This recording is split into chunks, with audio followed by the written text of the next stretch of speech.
Hello everyone, আসসালামু আলাইকুম। Welcome back to my channel.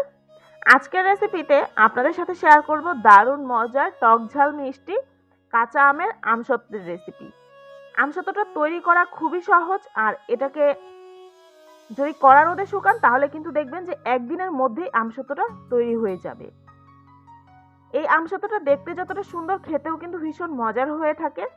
একবার তৈরি করে কিন্তু পুরো বছর জুড়ে সংরক্ষণ করতে পারবেন।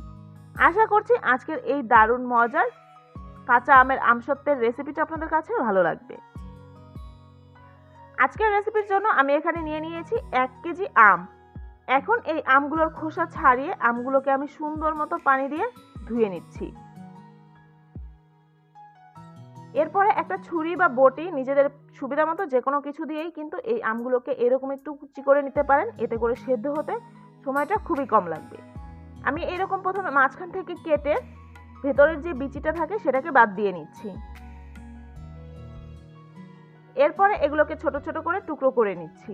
এতে করে এই আমগুলো কিন্তু খুব দ্রুত সেদ্ধ হয়ে যাবে। সবগুলো আম আমার এরকম ভাবে কুচি করে নেওয়া হয়ে গিয়েছে। এখন এই আমগুলোকে একটা পাত্রের মধ্যে নিয়ে এর মধ্যে দিয়ে দিচ্ছি 2 কাপের মতো পানি। তবে পানির পরিমাণটা কিন্তু নিজেদের বুঝে তারপরে দিতে হবে যে আমটা সেদ্ধ হতে ঠিক কতটা পানি প্রয়োজন। অতিরিক্ত পানি দিয়ে আমটা সেদ্ধ না করাই ভালো। আমি এখানে 2 কাপ পানি দিয়ে এখন ঢাকনা দিয়ে ঢেকে এই আমগুলোকে একদম সুন্দর মতো সেদ্ধ করে নিব। যদিও আম খুব দ্রুতই সেদ্ধ হয়ে যায়, তারপরেও কিন্তু এ পর্যায়ে আমগুলোকে খুব ভালো করে সেদ্ধ করে নিতে হবে, যাতে করে পরবর্তীতে আমাদের চেলে নিতে কোনো রকমের অসুবিধা না হয়। প্রায় 15-20 মিনিট ধরে চুলার হিটটা মিডিয়াম লোয়ের মাঝামাঝিতে রেখে আমি এগুলোকে ঢাকনা দিয়ে ঢেকে সেদ্ধ করে নিয়েছি। আর মাঝে কিন্তু অবশ্যই কিছুক্ষণ পর পর ঢাকনা তুলে এগুলোকে উল্টে পাল্টে দিতে হবে। আর দেখতেই পাচ্ছেন আমগুলো ঠিক কতটা পারফেক্টভাবে সেদ্ধ হয়েছে। এগুলো কিন্তু আলতো হাতে চাপ দিলেই একদম গলে যাচ্ছে। এখন এগুলোকে একটা স্ট্রেনারের মধ্যে নিয়ে চেলে নিচ্ছি, যাতে করে আটির যে শক্ত অংশটা এবং আমের মধ্যে যদি কোনো আঁশ থাকে সেটা যেন আটকে যায়।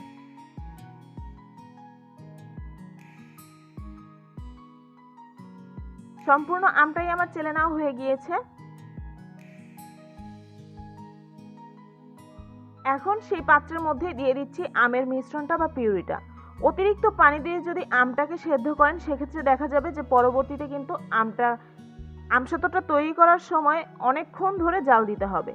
আর যদি পানির পরিমাণটা একটু বুঝে একটু কম দিয়ে সেদ্ধ করেন সেক্ষেত্রে কিন্তু দেখবেন যে পরে খুব বেশি সময় কিন্তু লাগে না আমসত্ত্বটা তৈরি করতে। দিয়ে দিচ্ছি আধা কাপের মতো চিনি। চিনিটা কিন্তু নিজেদের স্বাদ মতো কম বেশি করে ব্যবহার করা যাবে। আধা চা চামচ করে দিয়ে দিয়েছি বিট লবণ এবং নর্মাল লবণ। সেই সাথে আধা চা চামচ দিয়ে দিয়েছি ভাজা জিরার গুঁড়া। এখন এগুলোকে নেড়ে চেড়ে কিছুক্ষণ জাল করে নিচ্ছি। চুলার হিটটা আছে মিডিয়াম লোয়ের মাঝামাঝিতে। আর অবশ্যই কিন্তু অনবরত নেড়ে চেড়ে এই আমসত্ত্বটা তৈরি করতে হবে, তা না হলে দেখা যাবে নিচ থেকে ধরে যাবে। আর আমটা ফুটতে শুরু করলেও দেখবেন যে হাতে ছিটে এসে লাগবে, তাই কোনোভাবেই কিন্তু নাড়াচাড়া বন্ধ করা যাবে না। যেহেতু কাঁচা আমের আমসত্ত্ব তৈরি করছি, কালারটা যাতে সুন্দর আসে তাই এখানে আমি একটু গ্রিন ফুড কালার ব্যবহার করেছি। তবে এটা একদমই অপশনাল, আপনারা চাইলে কিন্তু না দিলেও চলবে। আর ফুড কালার আর চিলি ফ্লেক্সটা দিতে হবে আমসত্ত্বটা হয়ে যাওয়ার একদম পরে, যখন এটা নামিয়ে নেবেন ওই পর্যায়ে। এখানে আমি 1 চা চামচের মতো চিলি ফ্লেক্স ব্যবহার করেছি। আর এগুলোকে দিয়ে এখন 1 থেকে 1.5 মিনিটের মতো একটু নেড়েচেড়ে এটাকে চুলা থেকে নামিয়ে নিচ্ছি। একটা পিৎজা ট্রের মধ্যে আমি কিছুটা সরিষার তেল ব্রাশ করে নিচ্ছি। আর অবশ্যই কিন্তু সরিষার তেলটাই ব্রাশ করে নিতে হবে। এখন এর মধ্যে দিয়ে দিচ্ছি সেই আমসত্ত্বের মিশ্রণটা, দিয়ে এটাকে চামচের সাহায্যে ছড়িয়ে দিতে হবে। আমি আমসত্ত্বগুলোকে বেশ পাতলা পাতলা করে তৈরি করেছি, তবে আপনারা চাইলে কিন্তু নিজেদের পছন্দ মতো আরও মোটা করেও এই আমসত্ত্বগুলোকে তৈরি করতে পারবেন। আমসত্ত্বটা ঠিক কী পরিমাণ মোটা বা পাতলা করবেন তার উপরে কিন্তু শুকানোটা নির্ভর করবে। আমি যেহেতু পাতলা করে তৈরি করেছি, আমার পুরো একদিনও কিন্তু এই আমসত্ত্বটা তৈরি হতে লাগেনি। এগুলোকে একটু ট্যাপ করে নিচ্ছি যাতে করে একদম সমান হয়ে যায়।